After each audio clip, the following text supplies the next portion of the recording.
মই সন্তৰামপাল গুৰু মহাৰাজৰ শৰণত অহাৰ পিছত মই বহুত লাভ পাইছোঁ। বিশেষকৈ আধ্যাত্মিক লাভ পাইছোঁ যে য'ত মই ভক্তি কৰি 84 লাখ ইউনিট মই নপৰিম আৰু মোক্ষৰ ৰাস্তা পাইছোঁ।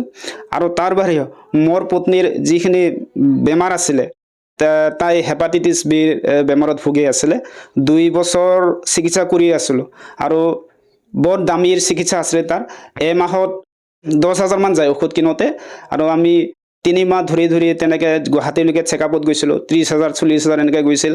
মই তাইক চিকিৎসা কৰি মই ভাগৰি পৰিছিলোঁ যে হে পৰমাত্মা, মোক কিবা এটা সহায় কৰ, যে মোৰ ঘৰত এনেকৈ অসুবিধা হৈ আছে, এনেকৈ দুখ কষ্ট মই হৈ আছোঁ।